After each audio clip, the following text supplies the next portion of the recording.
It was late afternoon when Keanu Reeves walked out of the film studio, his boots hitting the pavement with slow, heavy steps. The sun was dipping low behind the hills, casting long shadows across the backlot. His face looked calm, but inside, his thoughts were moving like crashing waves. He had just wrapped another day of shooting, another scene, another character, another version of himself. He nodded at the crew members who passed by, his polite smile hiding the tiredness in his heart. Keanu wasn't sad. He wasn't angry. He just felt hollow. Something had been missing lately, and he couldn't name it. He had been through storms before, losing loved ones, fighting his way through pain, rebuilding his life quietly. But this was different. This was a silence he couldn't shake. He reached the parking lot and paused beside his bike. He didn't climb on, just stared at it, his hands resting loosely by his sides. That's when he heard footsteps behind him, soft, familiar. He turned slowly. Ana de Armas stood there, holding something tightly in her hand. "Hey," she said, almost in a whisper. Keanu's eyes softened. They hadn't spoken much since the last project they did together. Both were busy, and both had carried their own scars. But in those moments on set, there had always been something, a connection, that didn't need many words. "Hey," Keanu replied, voice low and calm. Ana looked nervous, not like her usual bright self. She stepped closer and held out her hand. "I found this," she said, placing a small folded piece of paper into his palm. It was in the prop trailer. Someone must have left it behind. Keanu looked down at the paper. It was old, creased. His breath caught when he saw the handwriting. It was his. His fingers trembled slightly as he unfolded it. He remembered now. It was a letter he had written years ago but never sent. A letter meant for someone he had lost, someone who had meant everything to him. Ana watched him carefully. "I didn't read it," she added quickly. "But when I saw your name on the back, I thought, maybe you should have it." Keanu's lips parted, but no words came out. The emotions in his chest rose all at once. He looked at Ana, then back at the letter. "Thank you," he said quietly. Ana nodded. "Are you okay?" He shook his head slowly. "No, but I think I need to read this now." She stepped back, giving him space, but she didn't leave. Keanu sat down on the edge of a wooden crate near the studio wall. The sun behind him made the scene feel unreal, like a painting. He unfolded the letter fully and began to read. "Dear Emily, I don't know where you are now, or if you can even hear me. But I need to say this.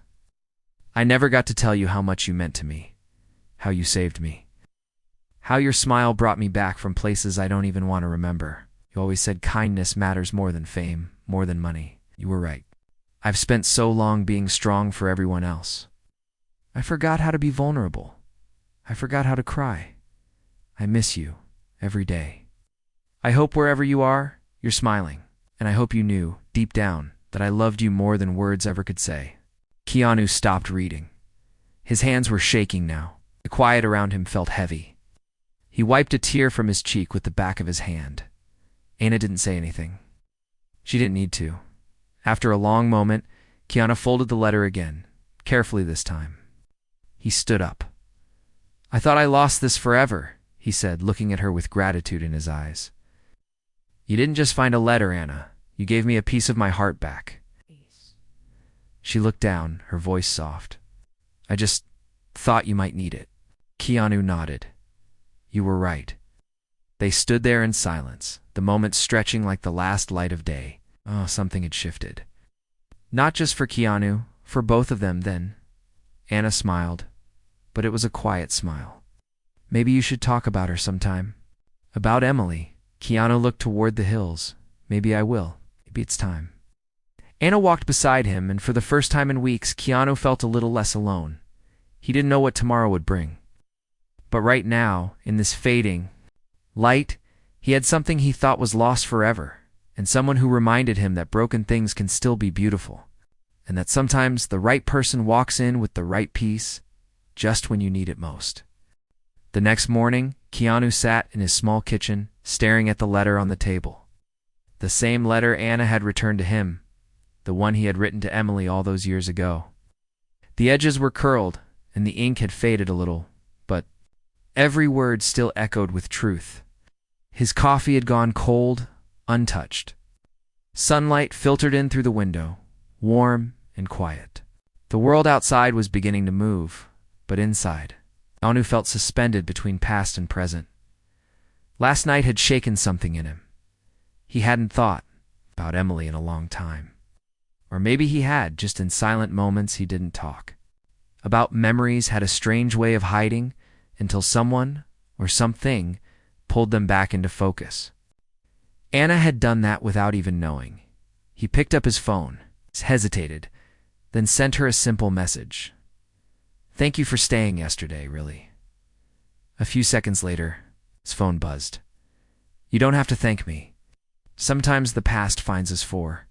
A reason. Keanu stared at her reply. It felt like more than a sentence. It felt like a door gently opening. Later that day, he returned to the studio, not to shoot, just to walk around quietly. The halls were mostly empty, echoing with distant voices.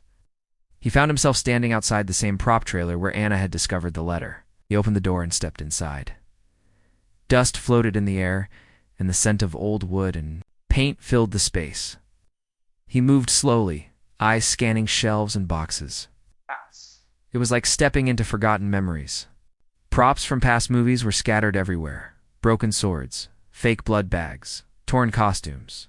Then he saw an old photo frame lying face down on a shelf. Something about it pulled him in. He picked it up and turned it over. His breath caught. Again, it was a picture of Emily behind the scenes on one of his early movies. She was laughing, holding a coffee cup, sunlight caught in her hair. He hadn't seen this photo in years. Someone must have kept it, forgotten it, left it behind. He sat down on an old trunk, holding the frame tightly in both hands.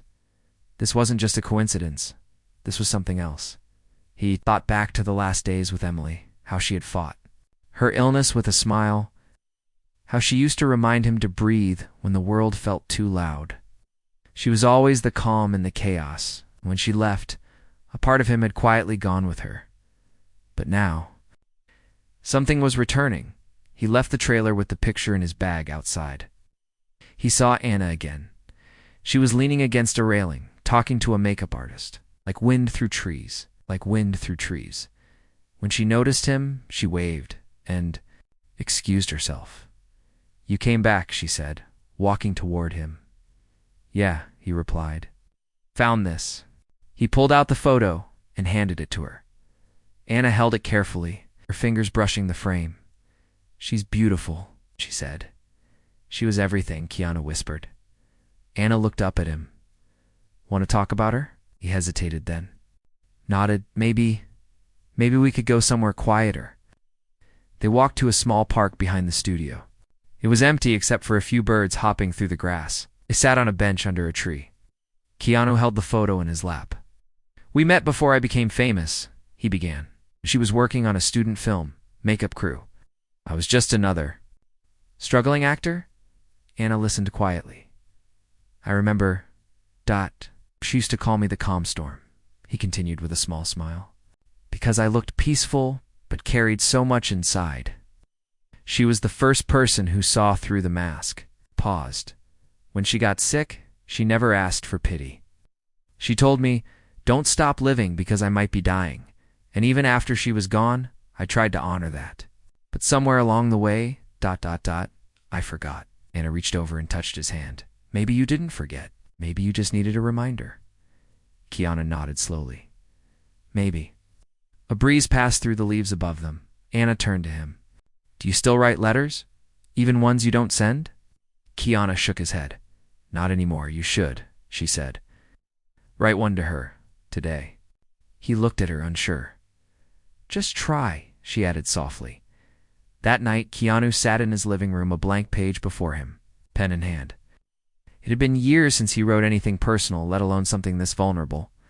But he thought of her laugh, her eyes, her voice when she said, "Kindness over everything." And he began to write, "Dear Emily, I found the letter I never sent, and I found a part of myself I didn't know was missing. Someone brought it back to me, someone kind. Someone who reminded me that memories aren't meant to be buried there, meant to breathe. I miss you. And for the first time in years, I'm letting myself say that out loud. Thank you for loving me when I didn't love myself. Thank you for seeing me. Wherever you are, I hope you know you're still part of me. He folded the letter gently, tears falling, but not from pain. This time they felt like healing. The next day he returned to the studio again, not to work, but to see Anna. She was there, as if she knew he'd come back. I wrote it, Keanu said quietly. Anna smiled, eyes kind. Good. Now what will you do with it?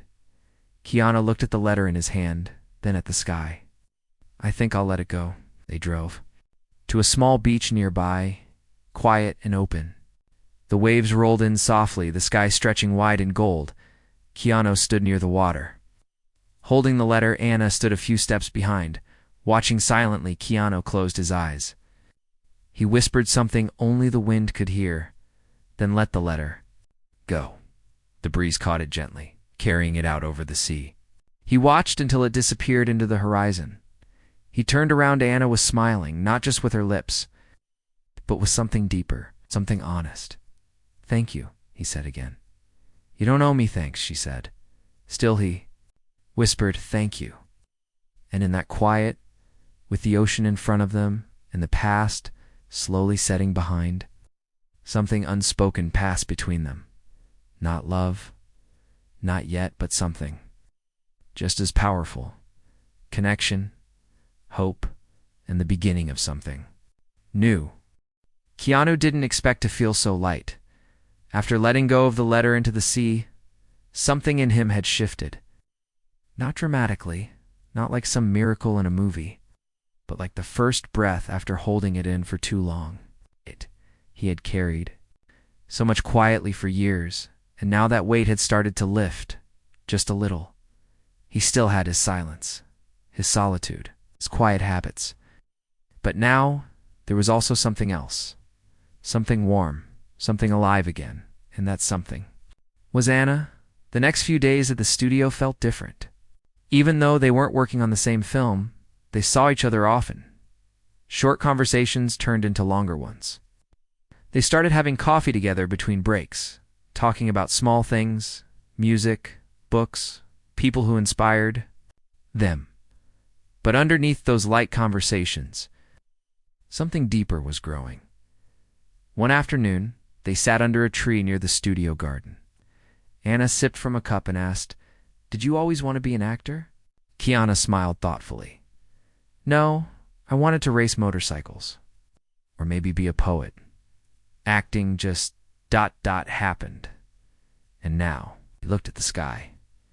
"Now, I think I just want to live honestly. To be kind, to show up for people who matter." Anna looked at him closely, then said, "You're already doing that." He didn't reply, but his eyes said thank you. They sat in silence. A silence that felt full, not empty. But life, as always, had a way of testing peace. 2 days later, Keanu received a call. It was from a foundation he quietly supported, a small nonprofit in Montreal that helped children with grief and trauma. He had visited them once, years ago, after Emily's passing, had given them a donation and never spoke about it publicly. The woman on the phone sounded anxious. "Mr. Reeves, ... Sorry to call you directly.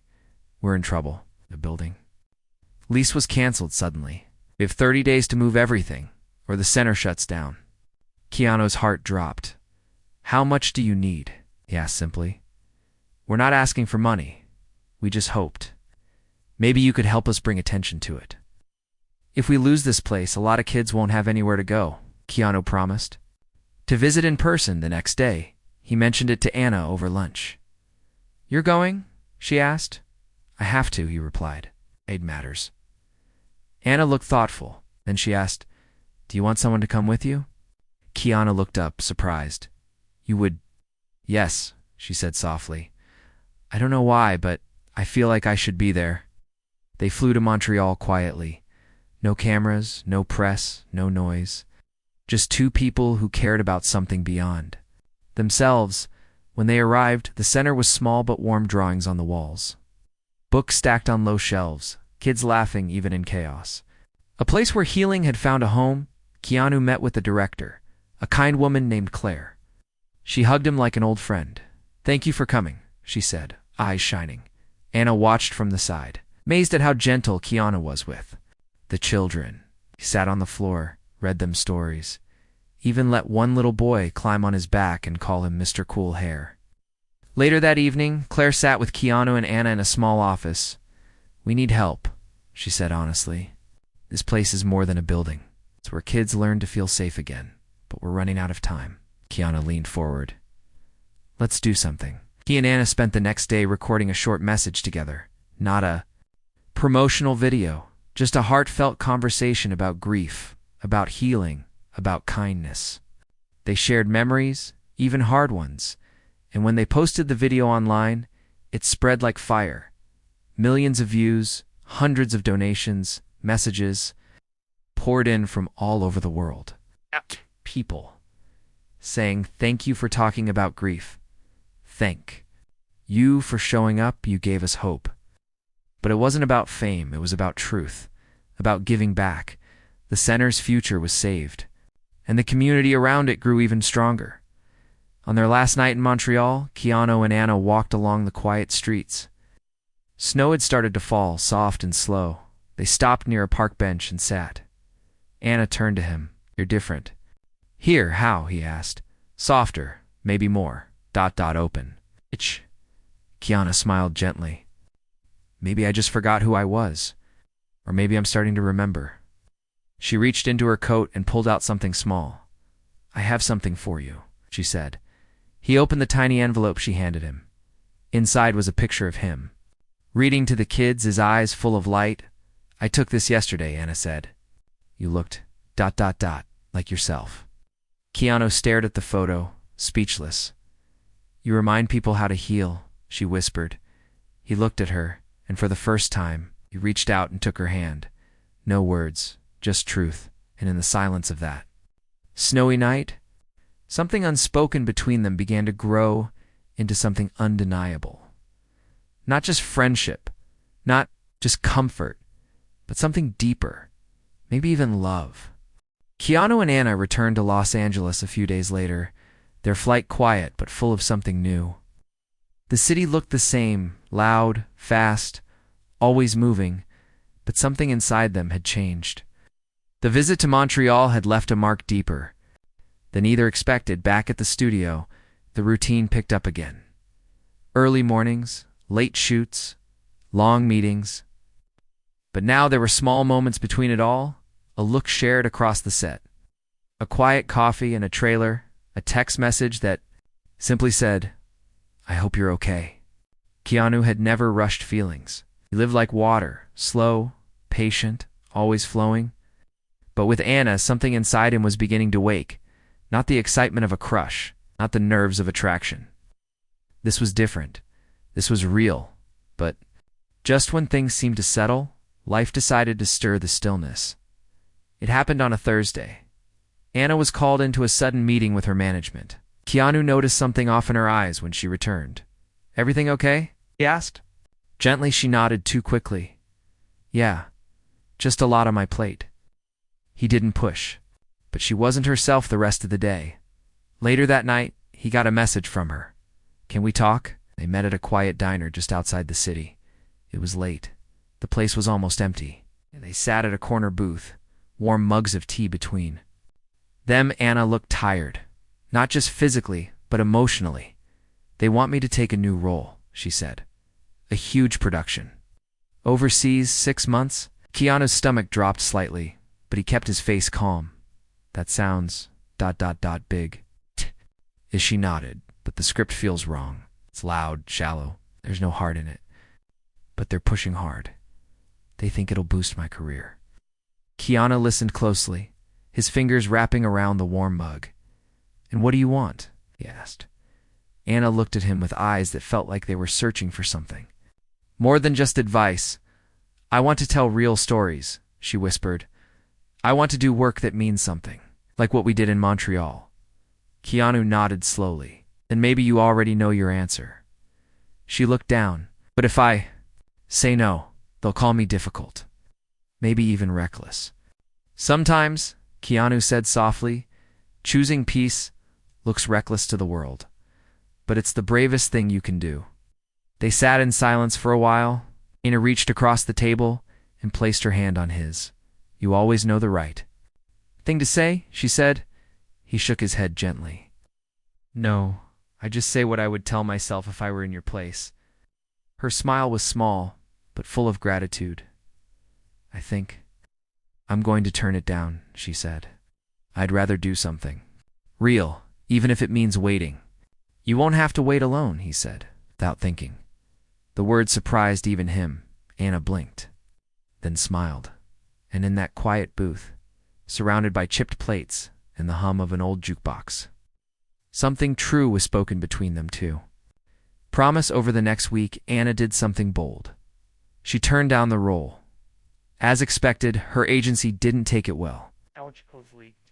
Headlines called her unpredictable. Some questioned her decision. Others praised her for her integrity. Keanu stayed by her side quietly, never asking for attention, never stepping into the spotlight. He sent her books, cooked her soup one night, even left small notes in her trailer. Simple words like "you're enough" and "truth always finds its way." One evening, she invited him over. They sat on the balcony of her apartment, overlooking the city lights. Anna leaned back against the wall, legs curled up under her, hair messy and free. "You know what's strange?" she said. "I thought saying no would make me feel empty, but instead, ... I feel clear, like you found your voice again." Keanu asked. "Yeah," she nodded. "And maybe even something more."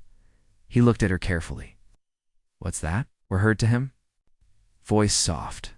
"You." Keanu's breath caught for a moment. Anna looked down shyly.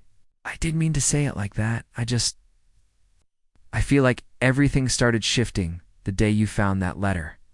Keanu smiled, slow and warm. "Maybe that letter found both of us." They sat in silence for a while, the night wrapping around them gently. Then Keanu said, "I want to show you something tomorrow." "What is it?" she asked.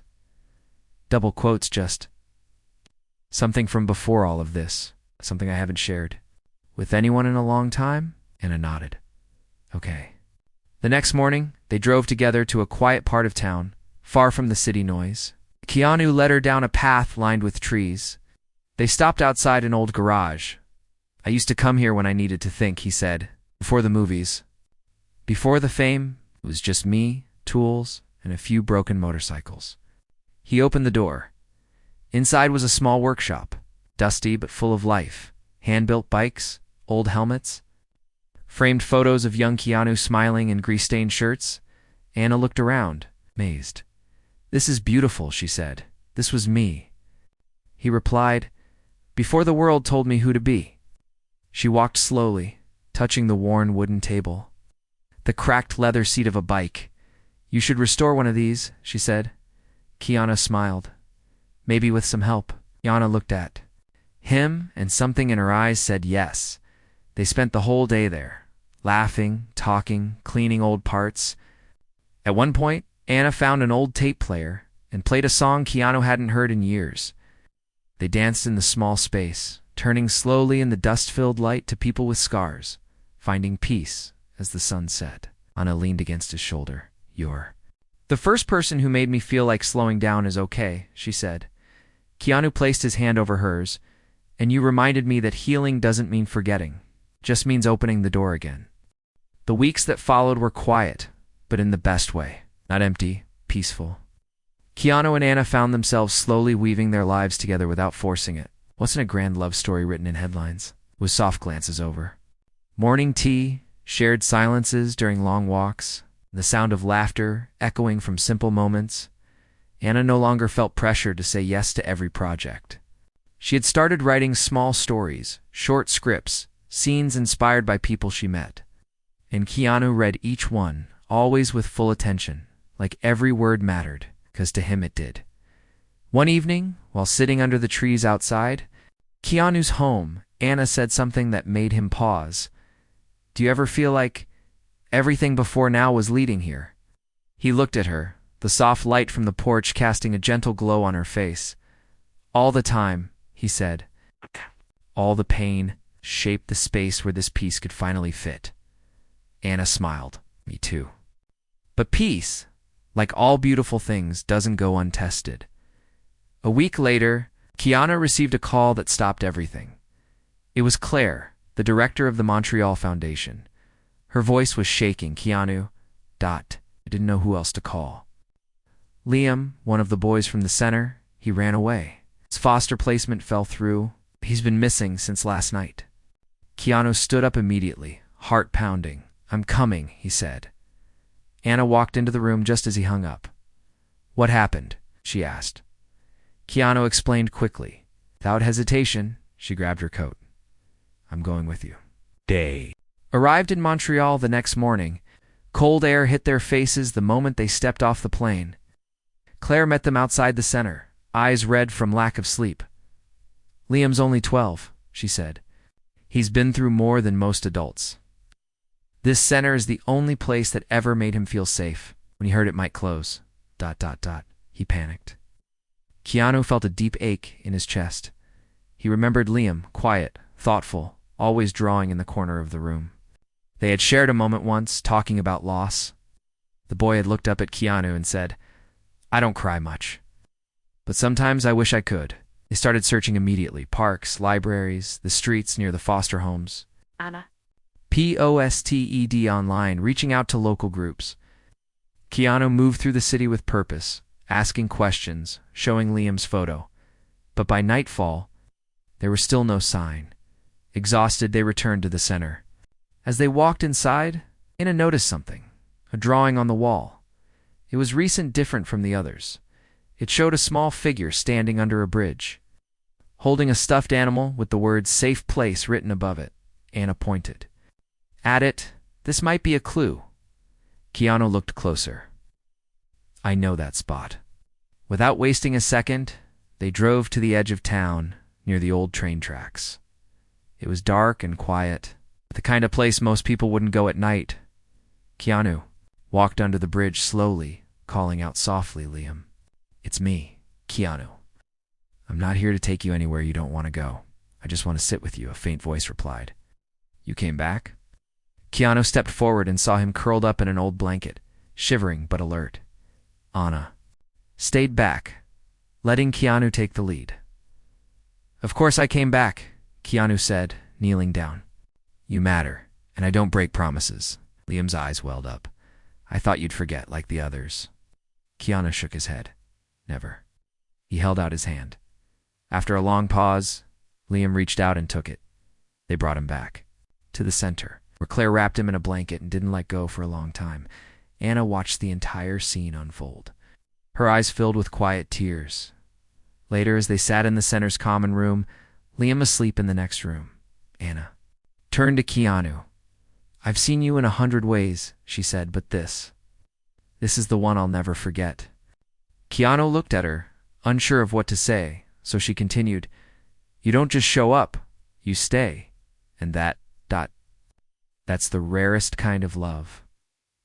Keanu took a deep breath. I never planned any of this. I just knew when I met you. I didn't want to let you be another person I cared about from a distance. Anna reached into her coat pocket and pulled out a small envelope. What's that? He asked. A letter, she said, placing it in his hand, like the one you found. This time, I wrote it. He looked at her with gentle surprise. You can read it when we get back to L.A., or now. Up to you. He nodded and tucked it away carefully. They returned home a few days later. The next night, Keanu sat by the fire in his living room, the unopened letter in his hand. He hesitated, then opened it slowly. Inside was Anna's handwriting. Dear Keanu, I wasn't looking for you. I don't think you were looking for me. But somehow, in the quiet, we found each other anyway. You've seen parts of me even I've tried to hide, and instead of walking away, you stayed. You've taught me that. Broken doesn't mean unworthy. Healing doesn't mean going backward. It means growing into someone who can carry both the pain and the joy. And when I see you, I see both. And I still choose you. Keanu folded the letter and held it close to his chest. He didn't cry. He just closed his eyes and let the words sink deep into the parts of him that had waited a long time to be seen. The next morning came with soft rain.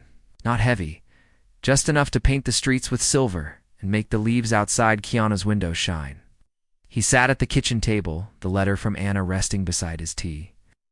His heart was calm, steady, full. He hadn't told her he read it. Not yet, because something inside him said the reply needed to be more than just words. That afternoon, he texted her a location. No explanation, just a time and place. Anna didn't ask questions. She simply replied, "I'll be there." By evening, the rain had stopped, and the clouds broke apart just enough to let the golden light slip through. Anna arrived at the spot Keanu had sent, an old rooftop overlooking the city. Quiet, open, a secret corner of Los Angeles only a few knew about. Keanu stood near the edge, waiting. Anna joined him, her hair catching the breeze. "Why here?" she asked softly. He pointed out toward the view. "This is where I used to come when things felt too big, too loud. I'd sit here and remind myself the world was wide and I was small, but not forgotten." Anna looked out too, the city stretching beneath them like a living painting. "I read your letter," Keanu said. She turned to him, and it broke something in me, he added, but in the best way, not like shattering, more like ... opening. Anna's eyes filled slowly. "No one's ever said that to me before," she whispered. Keanu reached into his jacket and pulled out a small piece of folded paper. "I wrote something too," he said. "This morning." He handed it to her. Anna opened it, fingers gentle. "Dear Anna, thank you for reminding me that healing doesn't have to be silent. Thank you for showing up, not just for me, but for the parts of me I thought no one could ever understand. You see people, Anna. Really see them. And when you saw me, I finally saw myself. If love is a place I think I've been standing at, its gate, waiting for someone with the courage to walk through with me, if you still want to. The door is open." Anna folded the note, holding it close to her chest. She didn't say anything at first. She didn't have to. She stepped forward, wrapped her arms around him, and rested her head against his chest. The sound of his heartbeat answered. "Everything. I'm here," she whispered. And in that moment, everything made sense. Not just the past few months. It's not just the trip to Montreal. Just the letter that had started it all. Everything, the loss, silence. The years of waiting, they weren't wasted. They were leading here to a quiet rooftop, to a man who had learned to live again, and to a woman who had found strength in her softness. They didn't need loud declarations. No one else needed to know. This wasn't a story about actors. This was a story about healing. A story about two people who had seen the broken parts in each other and didn't look away. A week later, Anna surprised Keanu with something unexpected. They returned to the workshop, the old garage where he used to fix bikes. She opened the trunk of her car and pulled out a small box wrapped in brown paper. "What's this?" he asked, puzzled. "Open it," she smiled. Inside was a brand new set of tools, the exact ones he had talked about years ago in an interview she had watched secretly. He laughed. "You remembered?" "Of course," she said, "because this is where you come alive." Keanu looked at her, the sun behind her turning her hair to gold. "We should restore that bike together," he said. "The blue one." Anna nodded. "Let's do it." And they did. Weekends turned into quiet hours in the workshop, his hands covered in grease, music playing softly in the background, small moments stitched together like a quilt of new memories. They laughed, they argued, they got frustrated over missing parts, but they built something. Not just a bike, but a life. One evening, when the restoration was nearly finished, Keanu sat beside Anna on the porch of the workshop. They watched the stars, the engine of the bike, humming softly from its final test run. "Do you ever think about the beginning?" she asked. Keanu smiled. "Every day." "I was going to give up that day," Anna said. "I felt invisible. And you handed me something that broke me," he replied. "But it made me whole, too." They looked at each other. "Thank you," Anna said, "for choosing to stay." "Always," he whispered. The world didn't stop for them. There were still headlines, still projects, still long days and hard choices. But through it all, they stayed close. And every time Keanu looked at Anna, every time he heard her laugh, saw her write, watched her care for others. He remembered why everything had led to her, not because she saved him, but because she reminded him he was worth saving, and that love doesn't ask for anything loud, it just asks for presence, and he had finally shown up fully, completely. And she had, too.